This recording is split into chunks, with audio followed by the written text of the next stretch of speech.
আজকে হঠাৎ করে আবার মাম্মাকে নিয়ে কোথায় ঘুরতে গেলাম, আর সেখানে কী কী করলাম, কী কী খেলাম, আর কী কী গিফট পেলাম সেটা তোমাদেরকে শেয়ার করব।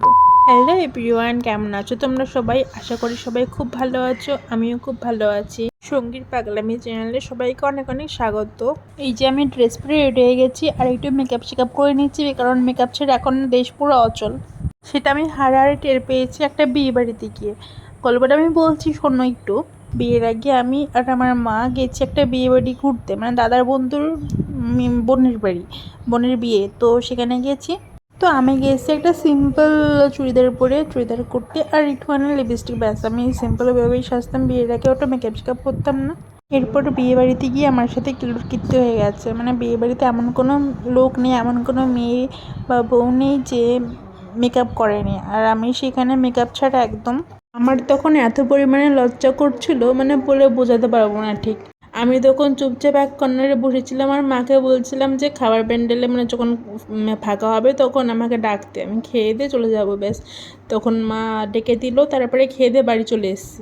সেই তখন থেকে আমার শিক্ষা হয়েছে, আর কোনো বিয়ে বাড়ি বা কোথাও গেলে আমি মেকআপ ছাড়া একদমই বেরোই না। আর একটা গল্প বলছি, শোনো। ঠিক উল্টোটা হয়েছে বিয়ের পরে আমার সাথে আর মনিকার সাথে। মানে আমরা বেশ সেজেগুজে গেছি বিয়ে বাড়ি, কিন্তু বিয়ে বাড়ি তো একদম নর্মাল তাঁবু টানিয়ে রেখে দিয়েছে। এখানে আমরা গেছি পুরো হাই লেভেলের সেজে, মেকআপ করে, পুরো বেনারসি পরে, তারপরে কী বলবো, ব্রাইডাল মেকআপ করে। আর বিয়ে বাড়ি দিকে মনে হচ্ছে না এটা বিয়ে বাড়ি, মানে না আছে কোনো বক্স, না আছে কিছু, না আছে লাইটিং, না কোনো কিচ্ছু না, প্যান্ডেলও না, মানে নর্মাল বস্তা তাঁবু যেগুলো সেগুলো টানিয়ে তারপর রেখে দিয়েছে। তখনও কিন্তু বিয়ে বাড়ি গিয়ে একটু লজ্জায় পড়ে গেছিলাম। সেম, মানে বিয়ের আগে যা হয়েছে সেম মেকআপের পরও, মানে মেকআপ ছাড়া যেরকম হয়েছে মেকআপ করেও সেরকম প্রবলেম হয়েছে।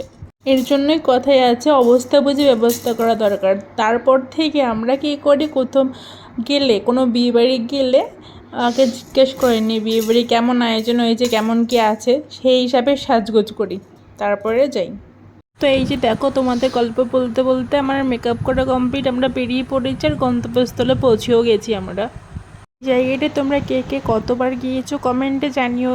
আর সেই বিয়ের আগের থেকে আসার ইচ্ছা আমার, মানে কৃষ্ণনগরের অল টোটাল প্রায় রেস্টুরেন্টে আমার ঘোরা হয়ে গেছে, তো এটা বাকি ছিল। তো আমার ইচ্ছা ছিল অনেক আসার। ফাইনালি আজকে চলেই আসলাম। আর আমার ড্রেসটা একটু ফেব্রিক উঠে যাচ্ছিলো, কেমন একটা লাগছিলো, তার জন্য ড্রেসটা চেঞ্জ করে নিয়েছিলাম। সেটা দেখানো হয়নি ভিডিওতে। আর জায়গাটা দেখো কতটা সুন্দর না, দিনের বেলা থেকে রাত্রের বেলায় বেশি ভালো লাগে, লাইটিং জ্বালানো থাকে। আর এই রুমটা দেখো, রুমটা বলতে এটা একটা হলঘর টাইপের, অনেকটা বড়। বার্থডে পার্টি বা যে কোনো পার্টি বলো, এখানটা হয় যারা বুক করে। বেশ বড় সড়ো জায়গা, আর জায়গাটাও বেশ সুন্দর। আমি তো ভাবছিলাম আমার বার্থডে এখানটা করবো, কিন্তু আমাদের মানে এখানে যা বাজেট আমাদের ঠিক পোষাবে না। আমরা একটা জিনিস খেয়াল করেছো কি না আমি জানি না, তবে আমি বলছি, আমি কিন্তু বাড়ির থেকে প্ল্যান করে এসেছিলাম আমি শর্ট ভিডিও করব, কিন্তু এখানে এসে জায়গাটা এত সুন্দর, মানে ভিউটা এত সুন্দর বলে বোঝানোর মতো না। তো আমি আর থাকতে পারলাম না পুরো ভিডিও না করে। মানে এতক্ষণ এই পর্যন্ত যত ভিডিও হয়েছে সব কিন্তু শর্ট ভিডিও ছিল, আমি সেটা এডিট করে ম্যানেজ করে নিয়েছি, বড় ভিডিও করেছি। এর জন্য ফার্স্টে থেকে ভিডিও, মানে আমার মেকআপের ভিডিওগুলো বেশি জুম লাগছিলো, মানে বেশি ক্যামেরার সামনে আমার ফেসটা ছিল। আর এইদিকে যে নার্সারি টাইপের যেটা দেখছো, এটা কিন্তু নার্সারি না আদেও, কিন্তু এখানে যারা খাবার খেতে আসে প্রত্যেকটা লোক গিফট হিসাবে এই গাছগুলো পায়। এইখানকার লোকজনের সাথে মানে কথা বলে জানতে পারলাম যে এই হোটেলের যে মালিক, সে প্রচুর পরিমাণে গাছ ভালোবাসে, তার জন্য এত এত গাছ এই হোটেলটায়, মানে রেস্টুরেন্টটায়। মানে ভাবতে পারছো কি পরিমাণ গাছ প্রেমী হলে এত কিছু সম্ভব, মানে এত গাছ, এত কিছু। তারপরে আবার প্রত্যেকটা লোককে গাছ গিফট দেওয়া। ওনাকে আমি ঠিক দেখিনি, কিন্তু আমার দেখার খুব ইচ্ছা, নেক্সট যদি যাই ওনার সাথে নিশ্চয়ই দেখা করে আসবো। মানে ওনার দলেই তো আমি আছি না, মানে এতটা গাছ প্রেমী আমরা। আমারও ইচ্ছা আছে, যদি লাইফে কোনো দিন সামর্থ্য হয়, একটা পার্সোনাল এমনই নার্সারি করব, মানে রেস্টুরেন্ট হবে না হয়তো, কিন্তু নার্সারি আমার খুবই ইচ্ছা, একটা বাগানে ছাদে বা কোথাও একটু ক্যাফে টাইপের করবে, এরকম সন্ধ্যাবেলা একটু গিয়ে যেখানে নিজের মন খারাপ থাকলেও গিয়ে একটু মনটা ভালো হবে সেরকম। চারিদিক তোমরা দেখতে পাচ্ছ পুরো একদম সবুজে ভরা, সবুজে সোহাগা বলতে গেলে। আর এইরকম খোলামেলা আকাশের নিচে একটু স্লো সং বাজছে, স্লো মিউজিক বাজছে, দারুণ না, অসাধারণ জায়গাটা আমার কাছে খুবই ভালো লেগেছে। তো জায়গাটা তো ঘুরে দেখালাম, এরপরে চলো আমরা কী খেলাম সেটা একটু দেখাই তোমাদেরকে। আম্মা যেহেতু ছোট আর বাইরে মশা প্রচুর, তার জন্য আমাদের সবাই বলছিল ঘরের ভিতরে, রুমের ভিতরে যেতে। রুমে এসি চলছিল আর মাম্মা ঠান্ডা লেগে যাবে, এর জন্য আর যাইনি। আর এত সুন্দর সবুজের ভেতরে একটু খোলামেলা আকাশের নিচে থাকাটাই বেটার আমার কাছে মনে হলো। তো যাই হোক, দেখো এদিকে কথা বলতে কিন্তু মাম্মার খেলনা চলে এসছে। এখান থেকে মাম্মাকে একটা গিফট দিল। এটা থেকে বোঝা গেল যে হোটেলের মালিক শুধু গাছপ্রেমী না, সে বাচ্চা প্রেমীও আছে। না হলে এত রেস্টুরেন্টে গেছি, কোনো জায়গায় মাম্মাকে কোনো খেলনা দেয়নি, এখান থেকে কেন দেবে। তো যাই হোক, এদিকে কথা বলতে আমাদের ফার্স্ট অর্ডার চলে এসেছে। এটা হচ্ছে মশলা কোল্ড ড্রিঙ্কস, খেতে কিন্তু দারুণ ছিল। এত টেস্টি একটা খাবার আমি আর আস্তে খেতে পারিনি, তো দেখো তাড়াতাড়ি করে খেয়ে নিচ্ছি সব।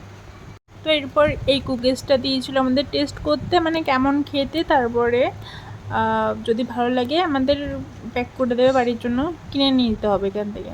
ওয়েদারটা দেখো একটু মেঘ করছে, আবার হাওয়া হচ্ছে, দারুণ লাগছে কিন্তু এখানটা বসে খেতে।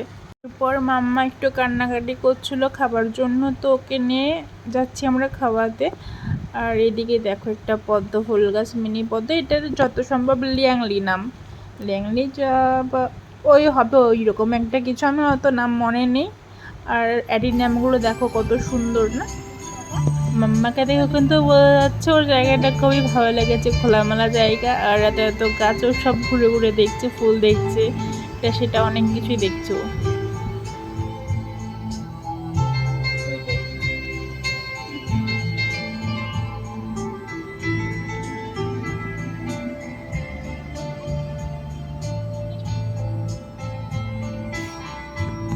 এই যে দেখো হোটেলের স্টাফ আমাদের এই রুমে নিয়ে আসলো মাম্মাকে খাওয়ানোর জন্য, মানে মাম্মা এখনো তো বাইরের কোনো খাবার খায় না বেশ মিল ছাড়া।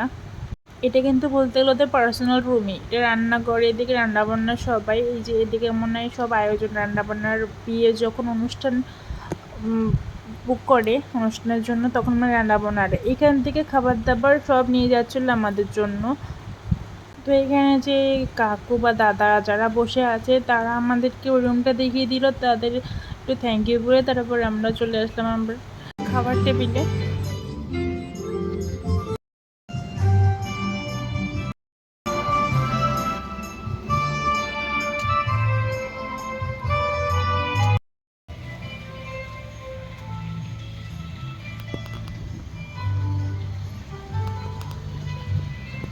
তো টেবিল এসি থেকেও অর্ডার করা হয়ে গেছে আর খেয়েও নিয়েছে অর্ধেক প্রায়, আমাদের জন্য কিছু কিছু রেখে। আমি কিন্তু ডায়েট করছি তাই শুধু শসা স্যালাডগুলো খাচ্ছিলাম বলতে খেয়েছি।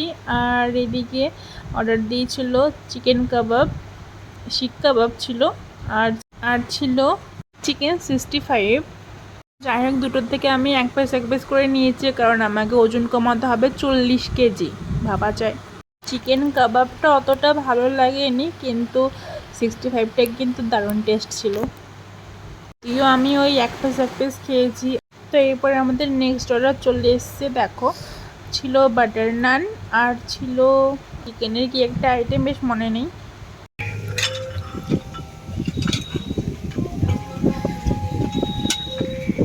বাবা তুমি মাম্মা কি করছো, একটু বলো তো কি করছো এখানে।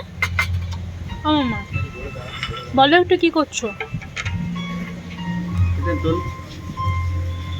ঠিক আছে, পরে ফোন করবো তাহলে, রাখলাম। আমাদের নেক্সট আইটেম চলে আসলো, বাটার নান, এটা বাটার নান, প্লেন রুটি, হান্ডি চিকেন। এরপর আমি তন্দুরি রুটিটা নিয়ে নিলাম, তন্দুরি রুটি আর চিকেনের এই আইটেমটা বললাম নাম মনে নেই আমার ঠিক। এই খাবারটা কিন্তু একদম মুখে লেগে থাকার মতন খাবার ছিল, অসাধারণ একদম খেতে। তোমাদের বাসায় বলো একটু খেতে কেমন লাগছে।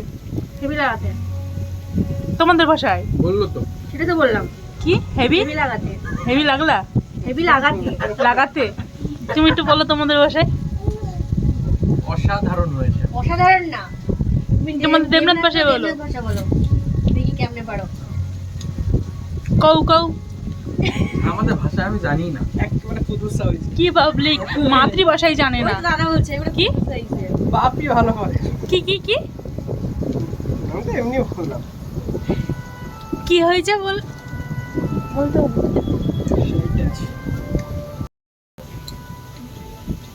ভুলে গেছি। কি জানো, কি জানো, সেই লাগমা নাকছে। হ্যাঁ বলে কে সিকসিক করে বলে। কি বলে কলে সিকসিক করে। কে বলে? দাদার ছেলে বল স্প্রাইট দিচ্ছে, তারপরে সবাইকে জিজ্ঞেস করছি কেমন লাগছে খেতে, বলছে মানে করে চিকচিক করে জিরজির করে। তোমাদের ভাষায় আমার গলায় ঝিরঝির করে মানাকছে। এরপর ছিল আমদই। মাম্মা কান্না করছিল তো মাম্মাকে নিয়ে চলে গেছে মাম্মার কাকা আর ছোটো মা, আর এদিকে আমরা মাত্র দুজন মিলে শান্তিতে আরামসে খেয়ে নিচ্ছি। ঠিক আছে, এদিকে আমদইটা চলে এসছে। আমদইটা কিন্তু দারুণ ছিল, আমি একটুখানি খেয়ে দেখেছি, ভালোই লাগছিলো। এই যে আমার প্রিয় জিনিস চলে এসছে, আমার গাছপ্রেমী। তো গাছ উপর চলে এসছে, দিয়ে গেল দাদারা খুব তাড়াতাড়ি। আবার আমার ইচ্ছা আছে এখানে আসার। এত সুন্দর খাবার, এত সুন্দর জায়গা, খুবই খুবই ভালো লেগেছে কিন্তু আমার। তো আমরা টোটালি কিন্তু দুটো গিফট পেলাম, একটা হচ্ছে এই গাছ আর একটা হচ্ছে মামার খেলনা। তো সব নিয়ে আর বিল পেমেন্ট করে চলে গেলাম আমরা বাড়িতে। এখন জানি টোটো করছি, টোটো পাওয়া যাচ্ছে না, সামনে একটা দাঁড়িয়ে আছে কিন্তু বেশি দাম বলছে। তো আমরা হাঁটছিলাম, হেঁটে হেঁটে দেখছি আবার সামনে টোটো চলে এসেছিলো একটা, তো টোটোতে উঠলাম। তো আজকের ভিডিও এই পর্যন্ত, দেখা হচ্ছে নেক্সট ভিডিওতে। আর এই ভিডিওটা কেমন লাগলো সবাই কমেন্ট করে জানিও, চ্যানেলটা সাবস্ক্রাইব, লাইক, কমেন্ট, শেয়ার সবাই করে দিও। Good night, by.